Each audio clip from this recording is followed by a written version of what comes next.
वालेकुम। Thank you for watching. आप लोगों के कमेंट्स आ रहे हैं, आप लोगों ने वीडियोस को लाइक किया, उसके लिए वेरी स्पेशल थैंक्स।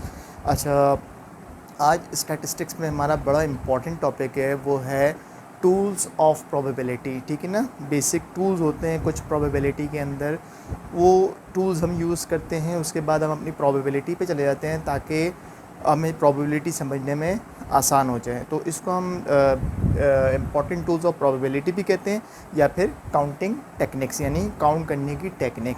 ठीक है, दोनों ही इसके नाम होते हैं। तो इसके अंदर हम अपने 3 चीज़ों को कवर करेंगे। नंबर 1 है हमारा फंडामेंटल प्रिंसिपल और मल्टीप्लिकेशन रूल, यानी फंडामेंटल प्रिंसिपल भी कहते हैं और मल्टीप्लिकेशन रूल भी कहा जाता है। सेकंड हम कवर करेंगे परमुटेशन को। परमुटेशन में हम करेंगे अरेंजमेंट के किस तरह से चीज़ों को अरेंज करेंगे। ठीक है, किस तरह से चीज़ों को अरेंज किया जाएगा। और थर्ड पे हम पढ़ेंगे कॉम्बिनेशन। कॉम्बिनेशन में हम क्या पढ़ते हैं, अपनी के सिलेक्शन किस तरह किया जाएगा, चीज़ों को किस तरीके से सिलेक्ट किया जाएगा। ठीक है, तो ये 3 चीज़ें हम समझेंगे अपनी काउंटिंग टेक्निक्स में या फिर इम्पॉर्टेंट टूल्स ऑफ प्रोबेबिलिटी में। इसके बाद जब प्रोबेबिलिटी आएगी तो इससे रिलेटेड ही चीज़ें आएंगी आपको, तो उस वक्त आपको प्रोबेबिलिटी समझना बहुत आसान हो जाएगा। तो सबसे पहले हम अपने पार्ट 1 को, यानी फंडामेंटल ऑफ प्रिंसिपल या मल्टीप्लिकेशन रूल को समझते हैं। इसमें हमारे पास जो है वो हैं 2 केसेस। आप 2 केसेस कौन से हैं? नंबर 1 आप देखे होंगे, रिपीटेशन इज़ अलाउड। ठीक है, रिपीटेशन का मतलब क्या होता है कि कोई भी रिपीट आप चीज़ करेंगे वो अलाउ है। ठीक है ना, जैसे कि मैं इस मार्कर से लिख रहा हूँ तो रिपीटेशन अलाउ है, तो मैं दोबारा इस मार्कर से ही लिख सकता हूँ। और अगर मुझे नहीं अलाउ किया जाएगा तो फिर मैं दोबारा इस मार्कर से नहीं लिख सकता। तो सेकंड केस हमारा कौन सा है कि रिपीटेशन इज़ नॉट अलाउड, यानी कि रिपीटेशन अलाउ नहीं है। यानी कि अगर मैंने इस मार्कर से लिख लिया है तो मुझे अब ये इस बात की इजाज़त नहीं है कि मैं दोबारा इस मार्कर से लिखूँ, बल्कि क्या हुआ, किसी और मार्कर से मुझे राइट करना है। ठीक है, तो सबसे पहले हम एक एग्जाम्पल लेते हैं रिपीटेशन अलाउ और रिपीटेशन इज़ नॉट अलाउ की। देखें, एग्जाम्पल है, in how many ways can a man go Karachi to Lahore. एक आदमी या एक शख्स कराची से लाहौर जा सकता है कितने तरीके से? इफ़ देर आर 4 बसेस, अगर वहाँ पे आने और जाने के लिए 4 बसेस हों। ठीक है, यानी 4 बसेस से मतलब 4 बसेस, यानी कराची से लाहौर और लाहौर से कराची जाने आने के लिए कितनी बसेस हों? 4 बसेस हों, 4 बसेस हों। ठीक है, तो हम क्या करेंगे, सबसे पहले हमने क्या करना है, काउंटिंग का मतलब ये होता है कि हमने कोई चीज़ क्या करनी है, काउंट करनी है। तो सबसे पहले हम केस ले लें, रिपीटेशन इज़ अलाउड, यानी कितनी बसेस हैं आपकी? 4 बसेस। Case number 1। ठीक है, केस नंबर 1 में क्या है आपका? रिपीटेशन अलाउ है, यानी 4 बसेस जाने के लिए है और वापस आने के लिए भी कितनी हैं?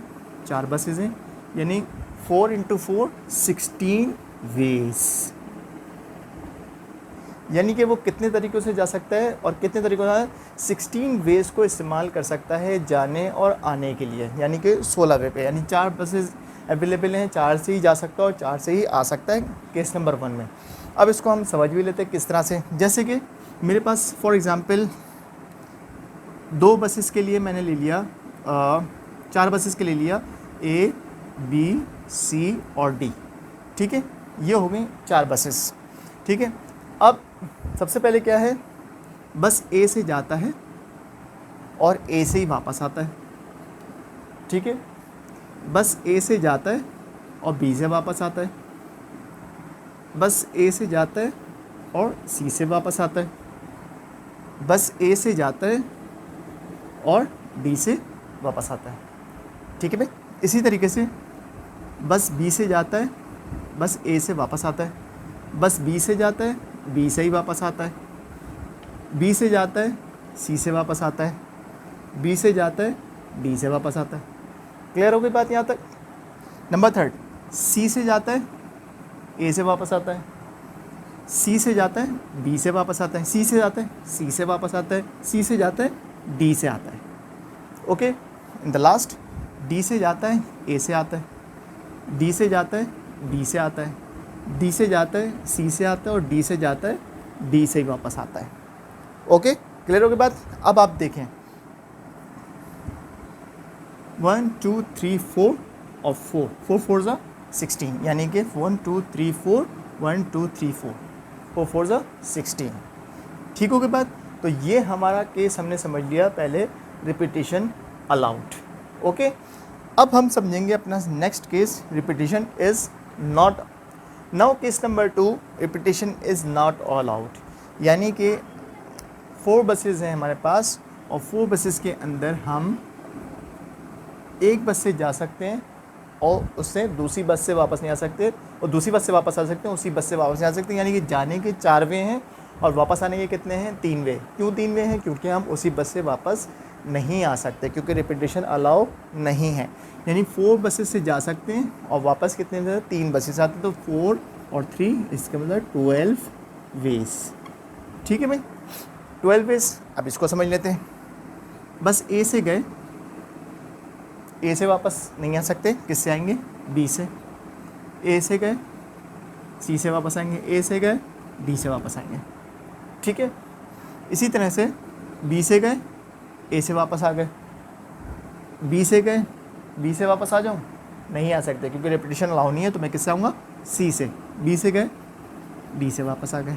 इसी तरीके से सी से गए, ए से वापस आए, सी से गए, बी से वापस आ गए, सी से गए और डी से वापस आ गए। द लास्ट, डी से गए, ए से आए, डी से गए, बी से आए, डी से गए, सी से आए, और डी से डी वापस नहीं आ सकते। तो ये हमारा कितना हो गया, 1 2 3 1 2 3 4 4 3 12। तो हमारे पास कितने हैं, 12 वेज हैं। क्लियर हुई बात आप लोगों को कि जब रिपीटेशन अलाउ नहीं होगी तो हमारे पास क्या होगा, ऑप्शन कम हो जाएंगे। तो ये 2 केसेस हैं जिसमें हमने पढ़ा, रिपीटेशन अलाउ और repetition is not allowed. Next class के अंदर हम और इसी से रिलेटेड बहुत सारे क्वेश्चंस करेंगे ताकि आपके तमाम कॉन्सेप्ट क्लियर हो जाए। आपने जो है प्रैक्टिस करना नहीं भूलना और वीडियो को लाइक और शेयर करना नहीं भूलना। Thank you very much, take care, good bye.